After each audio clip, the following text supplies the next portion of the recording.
The NBA Gambling Podcast on the Sports Gambling Podcast Network is brought to you by Edge Boost. Edge Boost enables you to double your bet with no interest. Go to sportsgamblingpodcast.com/edge to get started today. Yes, sir. We are back for another edition of the NBA Gambling Podcast on the Sports Gambling Podcast Network. Know me, know the voice, know the guy. It's me, really real, villain real, Terrell Furman Jr. here at your service. And when was the last time I was up here? Have I see all the messages coming through, people. I see everything you're saying. Don't worry about it. I will touch on it today. I promise you. I will touch on it today because they've been loud and they've been trying to be heard. But as of right now, we have a stacked show here. It is the trifecta, the three amigos, the three musketeers on the show.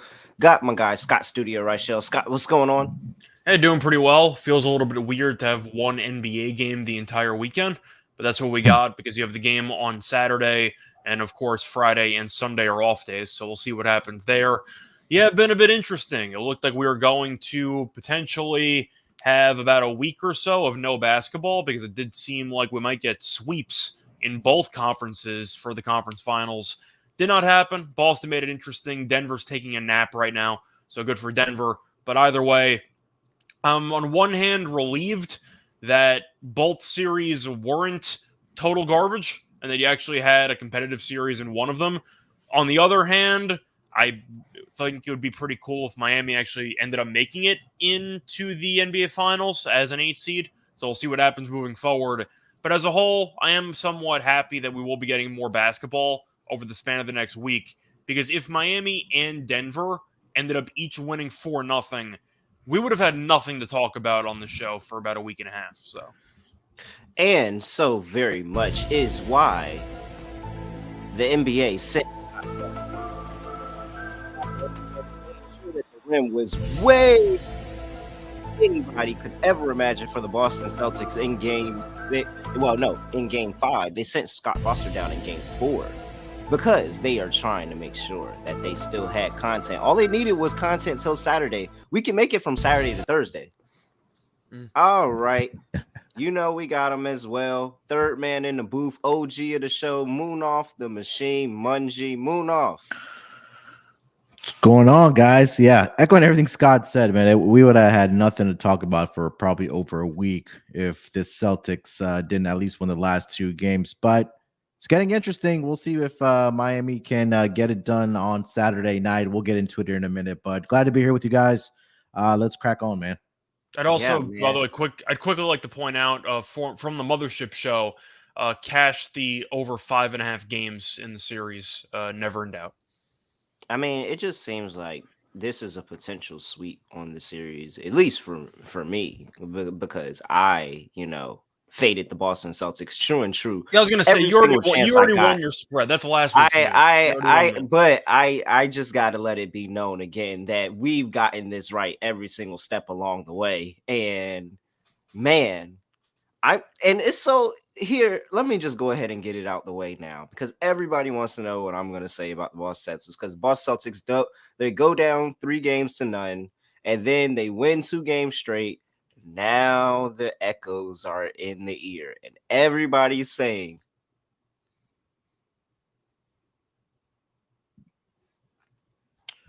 I think Terrell's frozen.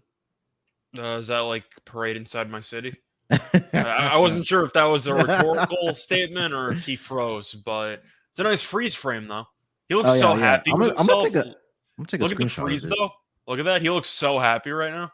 He's going to be even happier when Miami hopefully closes it out tomorrow. But, yeah, well, let's see if we can get him back here. But I guess we can start with takeaways from game 5. Scott, what are your takeaways? You think it was a smash spot for the Boston Celtics?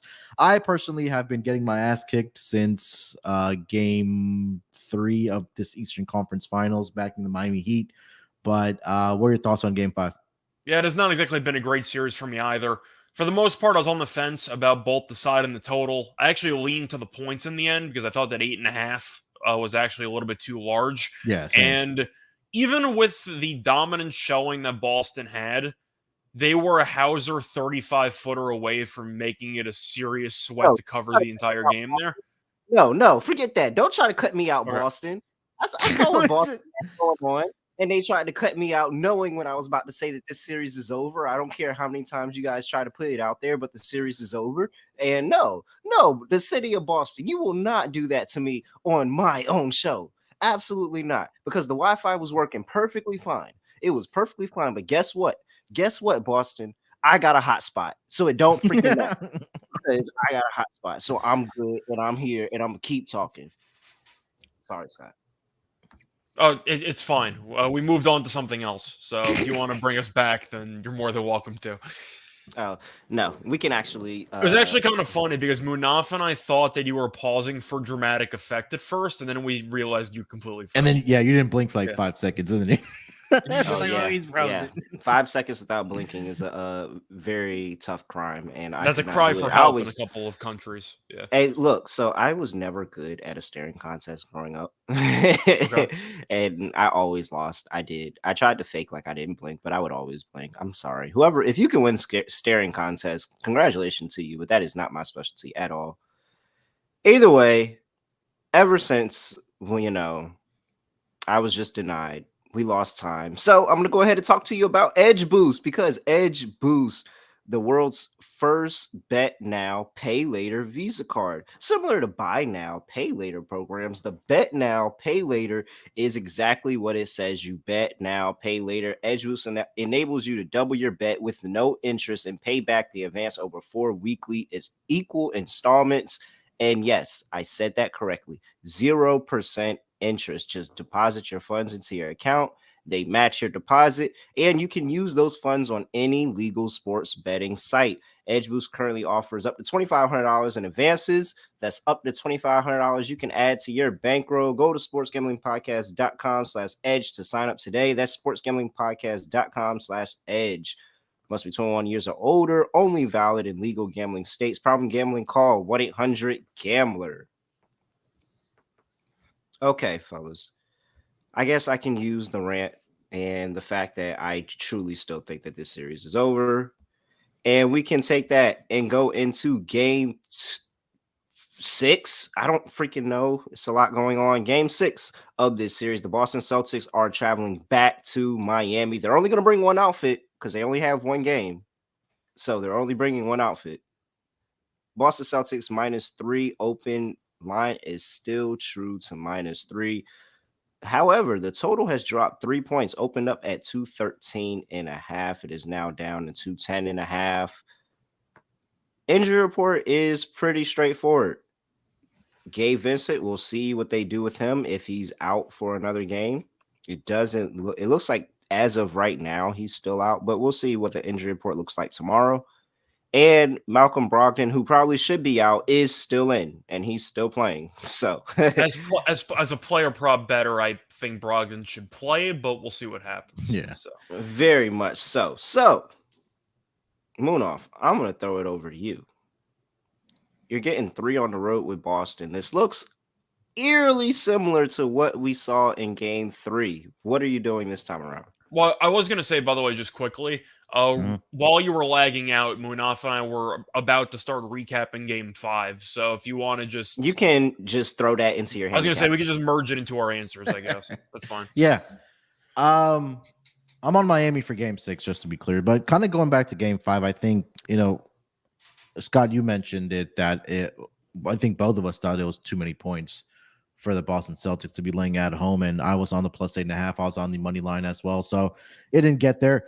Give Celtics credit; they started making the 3-pointers, and that's what's kind of led them to getting the 2 victories in games 4 and 5 to get on the board here and try to force a Game 7 here. But I don't know if Miami looked disengaged in Game 5 or from the tip. I know Boston just came out and just got a wire-to-wire win, but now the script flips back to Miami, right? And I think that we talked about this during the regular season. I know, Terrell, you talked about this a lot, that when you're getting points with Miami at home, you want to back them. And then when they're laying points, you're not a very good team at home. But, we saw Miami dominate games 1 and 2 and game 3. I think that Coach Spo is going to make those adjustments.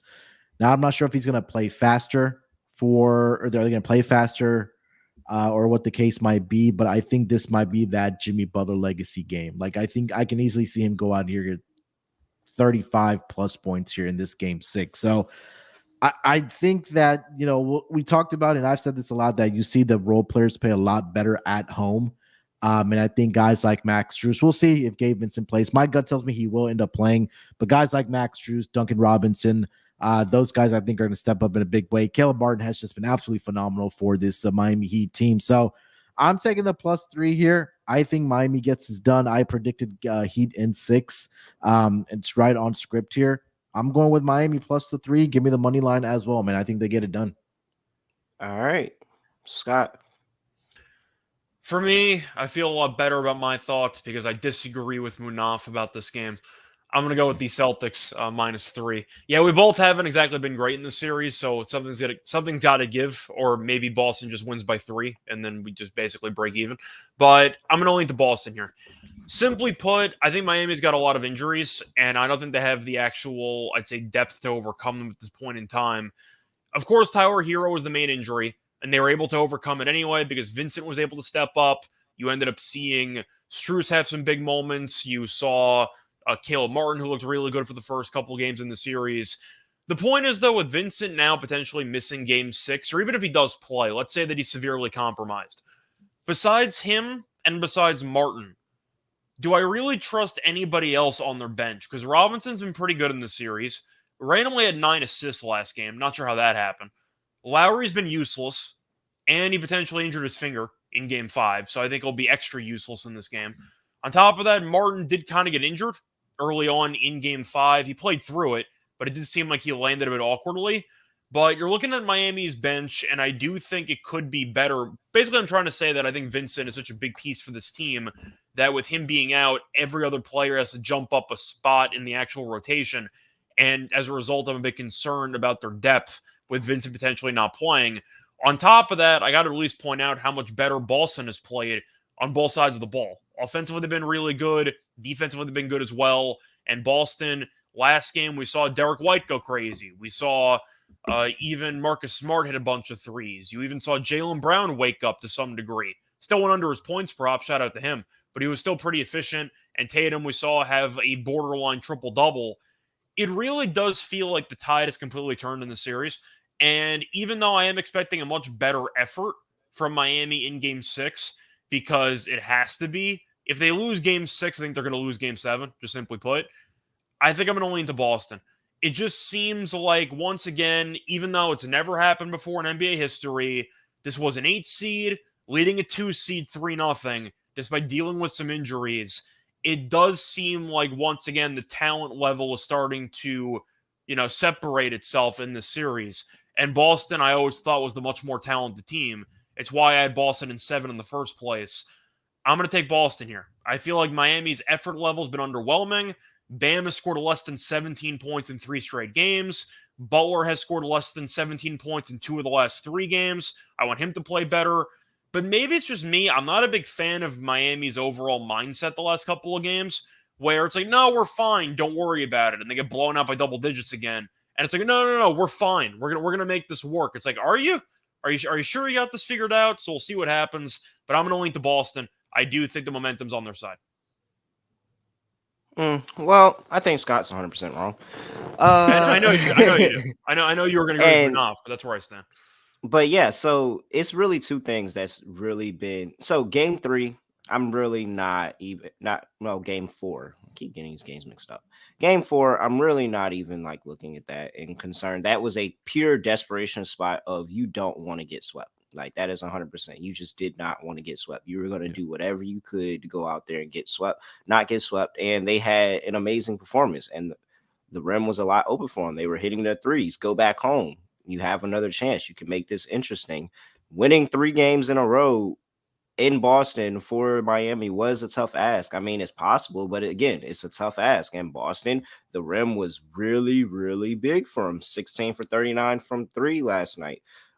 41% from the from 3, 50.6% from the field. Miami really had a pretty all right game. It just didn't come from the 3-point line. They were still 39.1% from three. That's not bad. 9 for 23. They were 51.3% from the field. It's just everything went in for Boston. I just do not believe that I'm going to get 4 for 6 from Marcus Smart. And I think he even had a good shooting day the game before that, even as well. Well, no, he was 4 for 11. So, but I don't think I'm getting another 4 for 6 from three from Marcus Smart. I don't trust Marcus Smart at all. We'll see if Derek White is able to step up and step into what he looked like a little bit earlier on in the playoffs towards the end of the regular season and continue the really, really good shooting day that he had. He had 24, 8 for 11 from the field, 6 for 8 from three. But Jaylen Brown's been useless the entire series. Al Horford's been a shell of himself and basically useless over the course of the entire playoffs. Jason Tatum, we'll see. Jason Tatum always has a bad game in him, like he always does. And so we sitting there and we're talking about depth, and there's no depth on Boston side of the ball because Grant Williams goes back to not really adding anything to them offensively. He gives them some energy on defense, but that's about it. Malcolm Brogdon has literally one arm, and at this point, you're probably getting better minutes from Peyton Pritchard than Malcolm Brogdon, who is your sixth man of the year. So that's an injury that is really haunting them because they continue to play him. Just sit him. Just say you're out. You're not playing. You're not giving us anything. But it's because they have zero depth, so they can't do that. And so I still think Miami's the deeper team. I think Miami has everything that they need to be able to succeed. The only thing they have to do is lock back in on the turnovers. The turnovers were the key to the story yesterday. You're wondering how a team that shot 51.3% still lost the game. It's because they lost the turnover battle 16-9. So can't go out there early in the game, have 12 turnovers or very early in that game, and then expect to go out there and win the game. You're already down 20 by that point. So I'm not concerned. I think that Max Strus has a better game at home here. Jimmy Butler's kind of been, it feels like he's been trying to get his legs back under him and he's been conserving his energy. And it seems like this is the moment he's conserving it for. Game 6 in Miami. Go ahead, go out here, get this win, get you a good three days rest before you got to go play Denver. So I'm all over the Miami Heat here. This line stayed true at 3. I think that it is Miami Heat's game to win. They finish this out in 6. They get them, and it goes exactly the way the NBA wanted because the NBA wanted Miami to at least Boston to at least extend this series to Saturday. Like that gave them content for the rest of the week. Yeah. Now you can take Sunday, Monday, Tuesday. That's your content days to get ready for the NBA Finals to start on Thursday. But that was it. They didn't care about Boston winning this. They just didn't need another sweep. And so, yeah, I'm all over Miami this spot. I knew that I was going to bet Miami as soon as Game 5 ended. I knew I was going to bet Miami, whatever the line was, because I knew Boston would be a favorite. So, Miami at home as a home dog, very good spot. Love it. Total sitting at 210.5. Scott, I'm going to go back over to you. What do you like here in terms of the total? For me, I'm on the under. And even though I think Boston's going to win, I don't think Miami can score. They scored less than 100 points in each of the last 2 games. I mentioned how if Vincent's out, I'm not sold on their bench options because, once again, Lowry is not a great player at this stage in his career and his finger's messed up. Martin, of course, has been really good, and he played the entire game anyway in Game 5. But I at least want to keep an eye on that injury that he might have suffered in that first half of Game 5. And Robinson was really good last game in terms of shooting, and he had 9 assists. I'll dare him to repeat that performance. But it's mostly waiting for Butler and Bam to do something. And I know Butler had 29 points, I believe, in Game 4, but still, Butler could be in line for a masterpiece here. He could. It does check some boxes, but based on recent performances, it does seem like either he's been more passive voluntarily or Boston's done a better job defensively on him. And Bam has really not been aggressive whatsoever lately, which is why Bam has had less than 17 points in each of the last 3 games. But I'm going to go with the under here. I think Miami defensively has to bring it because, once again, it should be a great environment for Miami in what could be an elimination game as far as they're concerned, because I don't think they're going to win Game 7 if they lose Games 4, 5, and 6. So I'm going to go with the under here. I still don't think Miami can score, but I think they're going to make the game ugly. So I'm going to lean to the under. I think it'll finish somewhere in the 200s. Miami's also the same team that shot 50% from three in two of the games this series. Yeah. Just It's also kind of balanced out, though, because Boston was so bad shooting early on, but now Boston's been great at shooting, and Miami forgot how to shoot. So it's balanced out in between. But I do think, based on how I'm expecting this pace to play out in this game, I think it's going to be ugly. So I'm going to go with the under. Munaf. Yeah, I agree about the under. I think as the season's progressing, I think it's a really in any playoff series, you kind of figure out what teams are trying to do and the offensive sets that they're trying to run, right? And I think that Coach Spo and their coaching staff is going to go back to the drawing board and figure out things defensively to slow down the Boston Celtics to kind of limit their open 3-point shots. And Terrell, you mentioned it that in games 4 and 5 that Celtics were able to knock down their 3-point shots. I think that might regress here a little bit in game 6. I agree with Scott. This might be it might be ugly. I'm feeling like a 101-97 something within like the 205 points here. And I think the market does agree with it. Like you mentioned, the total is down 3 points since it opened. So I think this might be a game where it lands around 205, 207. I expect the defensive intensity to be up for the Miami Heat. And I think that they're going to do a better job of rebounding. I know they give up a lot of offensive rebounds over the last 2 games in games 4 and 5. I expect Bam to be big on the boards. And I think that if Miami wants to have success as well, they got to limit the second shot opportunities for the Boston Celtics. Also, you mentioned the turnovers. I think they're going to do a better job of taking the basketball as well. So I'm on the under 210.5 as well. Again, definitely shop around for the best number. I still see some 211s out there. Yeah, I'm gonna just go ahead and make it a clean sweep on the under here. I like the under as well. I think that this is a little bit of a different spot for me. I think this kind of is similar to Game 3, where Miami just kind of pulls away with this one at home, and Boston just kind of looks like they give up and they quit. Like this feels like a spot where everybody, similar to that Game 5 for Phil against Philly, where everybody thought Boston was going to get up. I think that this is a little bit of a flatter spot. They lost the momentum that they had going back to Miami because you were already in Miami that first time. You were down 3-0. You're in your hotel room about to cry yourself to sleep because you feel like you're about to get swept, and you find something and you boom, you get that energy. Then you're on a flight. You're back in Boston. You're in the home crowd. Boom, you get that energy again. Now you're flying back down to Miami. I think that this slows down for both teams.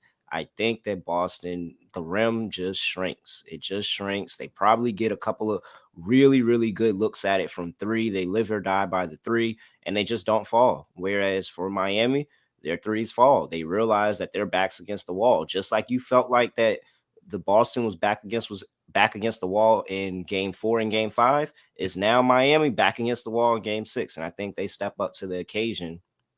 I think it's I give it. I think it's a little bit of blowout potential. I think Miami can win this one by double digits, just by the fact of Boston's going to be at some point. Reality is going to set in that they're about to lose this series, and they're going to start chucking up anything and everything, and that's when the game gets out of hand.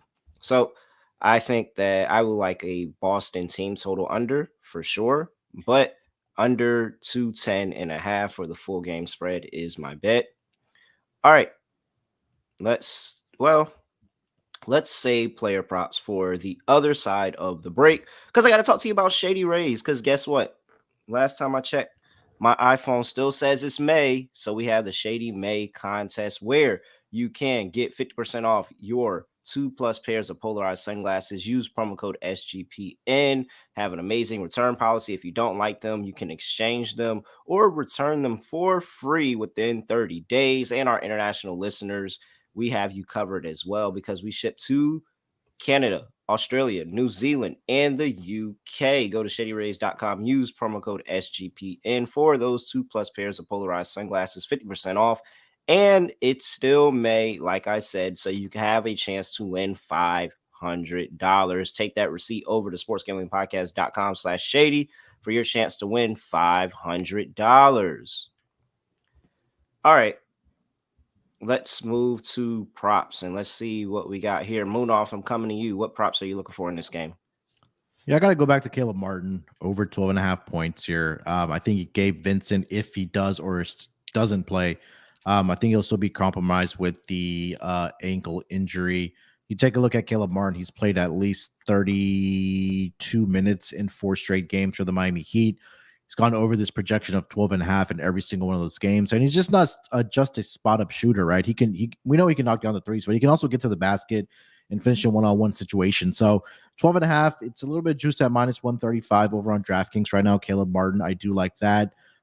Jimmy Butler's rebounds, that one's at 7.5. He's had at least 8 rebounds or more in 3 out of the 5 games, but he's also gone over 7.5 rebounds in 5 of the 7 games at home in the postseason thus far. So, and like I mentioned, that Miami's going to have to do a better job of rebounding the basketball and really limiting the offensive rebounds and second chance opportunities for the Boston Celtics if they want to have success in this game. So those were the 2 player props that I did like. Also did like Derek White's steals and blocks over 1.5, but the market has finally caught up on that. That's at minus 160 now. So those were the 3 I was looking at.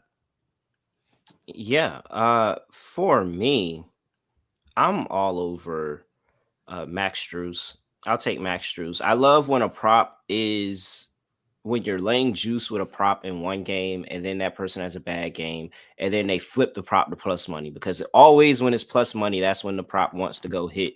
And Max Strus was laying juice for over 2.5 threes. Now it's plus 120. And I think this is a perfect time to take it, especially at home, especially like I said, backs against the wall. This is when everybody else steps up. It's probably not going to, maybe not hit early, but it's going to come later after my next player prop, Jimmy Butler over 28.5 points, after he absolutely destroys them on the inside and he's able to start getting other people involved, start opening up lanes for his 3-point shooters. I mean, Caleb Martin is just always open. Like, that's how he scores these points, because he's always open. Boston has been really, really lax on the perimeter for the majority of this series. And so I think that those little hiccups, those little things, the adjustment by Eric Spoelstra and this Miami team happen again. And so I'm rolling with Jimmy Butler over 28.5 points. I like Matt Strus over 2.5 threes. I actually put down on Jimmy Butler over 5.5 assists as well, because I think that that's all correlated there. I think it's a really, really big Jimmy Butler game here and trying to close out the Boston Celtics. And I haven't been able to get away with it. He's been really, really good rebounding the basketball. Jason Tatum over 10.5 rebounds. Yep. He just gets there. He has a knack for finding the ball once it gets off the rim. So Jason Tatum rebounds. He gets there again, has another double-double and then some. Scott, I'm going to throw it over to you. All right, so first things first, I'm going to go to Derek White threes. I'm going to take him over 2.5 threes. He has been really, really good so far in the series, at least from the 3-point line. We know that he had 6 3-pointers last game for a game high 24 points. But you're looking at his games, and he has had at least 3 3-pointers made in each of the last 5 games. So against Miami in the series, he's been shooting lights out, and I do think that it's a bit fascinating that the line is still at 2.5 at around minus 110. So I like the over for Derek White threes. Besides that, I'm sure a lot of you know I'm a big fan of the don't fix what isn't broken philosophy with either spreads, totals, or with player props. Give me Jaylen Brown under at 23.5 points. I know he's been playing a little bit better lately, and he actually looked pretty good in Game 5, but he still went under. So until I actually see him score 24 points, I'm going to keep taking the under because you're undefeated taking that prop in the series. And I do think that Tatum, of course, is going to still have the ball in his hands all the time. Tatum did have 11 assists in Game 5. I don't think that's going to happen again. So I think Tatum's going to probably get more volume up in terms of shots, which might take away from Brown. Plus, Marcus Smart had a great offensive game in terms of shooting. So there might be a couple of Marcus Smart heat checks in there, which isn't exactly a good thing for Jaylen Brown. But I'm going to go with his points prop under. Besides that, you mentioned Tatum rebounds, which I was tempted by. I was contemplating if I wanted to go with potentially Bam rebounds at 8.5 if I wanted to go with the over, but I know that I know Terrell and I have been a bit hesitant at times to take Bam rebounds, but they need them. Just simply put, yeah, Adebayo. Who? Yeah. Bam. I'm sorry. I couldn't hear what you were saying. It broke out. The Wi-Fi was messing up earlier. The city of Boston was trying to, lock me out. So I think that's what it was. I heard you say somebody's name, but I couldn't really make it out who it was. Uh, so the books they actually had him up prior to last game rather early, and they refused to do it this game. Some would say it's cowardly. I agree that it is very cowardly, and I smell, because there is no prop for Malcolm Brogdon here. Let's say prior to tip, the books grow a pair of balls, and they set this line at 6.5. Are you tempted by a Malcolm Brogdon over that would be at 6.5? It was at 8.5 last game. That's why I said 6.5. I feel like they would drop it even further. I would still lean to the under Yeah. because I don't think he can move his arm. I feel like you're mentioning Brogdon, who has been an under machine lately. I would still look at Lowry under. I'm waiting for a prop on either of those guys. I saw Kevin Love has a points prop of 4.5. Yet you won't give me a line on Lowry, which is pretty annoying. But yeah, I think I'm on the under for Brogdon and for Lowry if I can get it. They're both injured backup point guards, and now you can you could kind of ask questions if you think that the respective teams are better giving him less responsibility or giving them a smaller role. Miami might not have a choice, especially if Vincent's out. But once again, Lowry's shot has been broken for most of the series anyway. Boston does have Pritchard in their back pocket, and I do agree with you that I think that Pritchard getting more minutes instead of Brogdon is the next move for this team. But for some of the role players here, like Lowry and Brogdon, guys who have been relatively useless in terms of scoring, I'm going to keep back on the under because I do think in such a meaningful game for both teams, you got to go with your best guys. And right now, no offense to Lowry, who's had a great career, and no offense to Brogdon, who had a great year, right now they are not a part of their respective team's best units. So I can see less minutes for each guy. Should be shocked if Brogdon doesn't play tomorrow. Doesn't play at all? I would, because that means that Joe Mazzulla made an adjustment. I think he would play less minutes potentially, but I'd be shocked if they don't use him because Mazzulla, even with Horford last series, who couldn't hit a shot to save his life, he was still playing like high 30s in minutes. Mazzulla is kind of a creature of habit where he'll stick with his guys and he'll do the same thing because it has worked over the long haul instead of looking at how it does matchup wise. And I do think that's a flaw that Mazzulla has. But you can look at Brogdon, you can look at the numbers and the fact that he can't shoot and say to yourself, well, it's obvious he's injured. They should give him less minutes. Mazzulla is going to, if you asked Mazzulla about it, he would just tell you, well, he won Sixth Man of the Year. He did this, and this, which has nothing to do with the series you're dealing with. But that's how he would respond. So that's the coach you're backing. Yes, it is. I'm backing the talent, if anything. That's the talent, if anything. But I'd be shocked if he did not play. I think he should get a reduction in minutes. I think that's the question you should be having. Well, he played the last 3 games, 18, 17, and then 8 minutes in game 5. And he's one of 13 from the last 3 games, 0 of 7 from 3. So I can see him around 10 minutes.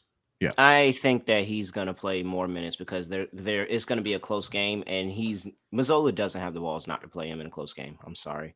He's going to get probably about 15, 20 minutes.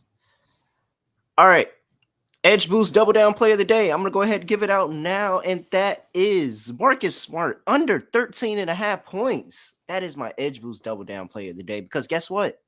Prior to last game where Marcus Smart and the rim was completely wide open for him, he shot 7 for 12, 58%, 4 for 6 from 3, 66.7%. Looking at the 4 games prior, 13.7 points, 8 points, 11 points. He has not been the scorer that they need. It's not always been the most consistent part of his game. I think that is a lot of the same here. Marcus Smart comes out here and he just throws up a bunch of bricks. I am on Marcus Smart under 13.5 points, minus 125 for my Edge Boost play up, double down play of the day. Go to sportsgamblingpodcast.com/edge to Get your edge boost with Edge Boost. All right. Lock and dog time, people. Let's go ahead here. I'm going to flip it to Eeny, Meeny, Miny, Scott. All right. So for my lock, I was contemplating if I wanted to go for player props again, even though I beat 2 huge line moves the last game and I lost both with Grant Williams and Struce. So I think I'm just going to go back to the side here. I'm going to disagree with both of you. I'm going to go full contrarian here. I'm going with Boston. Minus That's the actually 3. not contrarian. On the show, it is. Oh, okay, on the show. On the All right. show. I said yeah. on the show, it's contrarian. I'm going to go full minority here Or- and take the Celtics. What? We're the contrarians and you're the public side. And it's just There's 2 of you and there's 1 of me. So I'm the contrarian on the show at this point. But I'm going with Boston. Simply put, I think Jason hit the nail on the head in the comment section, which is something I basically mentioned before. I think Miami has too many injuries. Just simply put, going into the series, even though I was not a Missoula guy, that's the only reason why I had the series going 7 and why I had Boston winning in 7. It was because I know Missoula's a bad coach, but I know Boston's the much more talented team, and I thought Boston would eventually figure it out and win the series in 7. And it's not the way that I drew it up, going down 3-0, but from what I've seen, it does seem like Boston is finally getting more consistent efforts out of their, I don't want to say star players, but Tatum's looked sharp recently. He's actually been pretty good in the fourth quarter of some games lately. Smart's been pretty good. White's been very good. And I do think that Miami, with Vincent being a question mark in this series, which is a big deal, and with Bam and Butler not really doing much the last couple of games, and the fact that besides just missing Vincent, you're also still missing Hero. And once again, you're relying a lot on Duncan Robinson, and you're throwing series minutes. Martin's definitely lived up to the billing, but still, I just have too many questions on Miami. And I know that Boston earlier this series struggled against zone defense and they seemed out of sorts. They just look a lot more comfortable. It really just seems like Boston finally has realized how much more talented they are in the series in terms of that matchup. And I do think that as a result, you've seen Boston look like the much sharper team lately. I also just really have not been a fan of how Miami's played the last couple of games. Whether it involves having game 6 at home in your back pocket, it really just feels like they indirectly just handed momentum to Boston and gave a dead team extra life, which I hate. I'm going to take Boston here. I'm going to trust my instincts here. I think it's going to be a close game. I think it's going to be an ugly game, but I'm going with Boston. I just think that as of right now, this team has what it takes to come back from 3-0 down. So I'll put my money where my mouth is. I'll take the Celtics -3 as my lock. And for my dog, I have a couple of options here, but I think I'm going to go back to the guy who was really, really good in game 5. I think I'm going to go to Derek White, and I'm going to go with him 4+3s. So let me just quickly pull up the price there. Sorry, but I see 3+3s is even money. 4+3s on Derek White is +250. I'm going to take that with Brogdon potentially playing less minutes and with Marcus Smart, who I know had a great shooting game last game. I think he'll probably regress from there. Derek White, once again, has made 3+3s in every game of the series, and he made 6 last game. His shots weren't even hitting the rim. They were just absolutely pure in that game. I'm going with Derek White. I'll back the hot hand. Give me Derek White 4+3s and +250. Munaf, over to you. I'm gonna lock up the under 210.5. All the reasons that we all talked about it, because we're all consensus on the under there. I think it'll be a tight defensive game. Something in the range of 195 to 200, but I just think that we'll see both teams make adjustments. I think the pace will slow down in the second half. I expect shooting regression from the Boston Celtics, and I think the defensive intensity and rebounding for the Miami Heat is going to be up and limit their second chance opportunities. So under 210.5. And then for my dog, I'm gonna go Caleb Martin, 15+ points at +155. He's done this in 4 of the 5 games. Last game, he ended up with 14 points on 5 of 12 shooting, fell 1 point short of getting to that mark. He's going to be a key factor and an X factor, like he has been all series for this Miami Heat team if they're going to want to win this game. So I could see the possibility of him knocking down some big 3-point shots and providing that scoring ability with Jimmy Butler to propel the Miami Heat to a victory. So Caleb Martin, 15 plus points at plus 155 as my dog. All right. For my lock, come on now. Air Jordan. Jimmy Butler over 28.5 points. He has been over this mark twice this series already. He had 27 in game 2. Game 3, he wasn't needed. Game 4 got out of hand. And so I think he's in line for 40 plus minutes here. I wouldn't be surprised if there's literally like 3 or less minutes that he's on the bench in this game. I think he's going to take and step into that role of leading this team through a game 6 at home, sending Boston home. I actually would take him up to 35. I think that, or even past 35, I would probably do 40 as well. I think Jim Butler's going to have an amazing game here. For my dog, I'm putting my money where my mouth is. I think this is a pretty comfortable win by Miami. I'm going to take Miami minus 5.5 at plus 220. And I will also sprinkle a minus 9.5 at plus 380 in my back pocket as well, because I think Miami's shooting is going to be a lot better, regardless of the injuries, regardless of what's going on. Again, Boston has injuries on their side as well. Everybody's injured. So I think that here the rim is just going to be a lot wider for Miami at home in a closeout game. We've seen this before. We've seen it last year with the Philadelphia 76ers against Toronto. I think it's a similar situation where you kind of let them get those 2 games. You realize, hey, all right, we're not playing with this team anymore.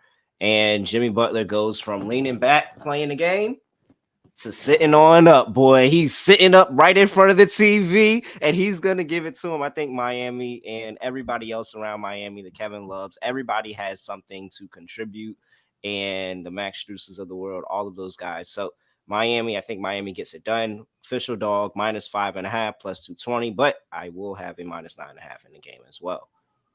All right. Munaf, anything else for the people before we get up out of here? Nope. Looking forward to the game. Hopefully Miami gets it done. Sorry, Scott, but hopefully Miami gets it done. I'm not sorry. Because Yeah. then my bet loses. Because then my bet loses. just to be clear, I want Jimmy Butler in the finals. I just think that from what I've seen lately, Boston's got a decent shot to pull this off. But anyway, wait, hold on. Everybody pause. Everybody pause. Pause.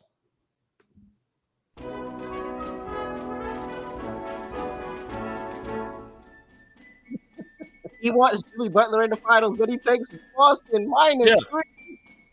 Once again, I'm being realistic here. Like, it's one thing to look for what you're rooting for and what you think's going to happen. I'm rooting for Miami to get it done. I don't think they're going to get it done. That's the difference. So I'm going to go with my brain. I'm going to take Boston. All right. Oh, no, but nothing else. Leave a rating review if you haven't already done so. Don't be a coward. Scott, anything else for the people before we get up out of here? Not really. I know that besides the NBA show, Terrell and I have been doing the WNBA show, so hopefully we cash our plays tonight on that. Besides that, I had a tennis podcast for the Saturday matches, which I already got posted. I got the French Open breakdown, which is going to be coming out tomorrow as well. And yeah, a lot of sports going on, a lot of fun, and let's make some money. All right. You know where to find everybody. He's at Sports824 on Sports Nerd 824 on Twitter. He's at Reichel Radio. I'm at really real __. You know, follow the pod at SGPN MPA on Twitter. If you're not subscribed, if you're catching this late, we are on YouTube/NBA Gambling Podcast. Make sure you follow us on there, like, comment, subscribe, do all of that stuff. Other than that, I really have nothing else to say, nothing else to do. No other way of ending the podcast, but I'm going to end it like this. This is going to be the last breakdown of this series. We're out of here.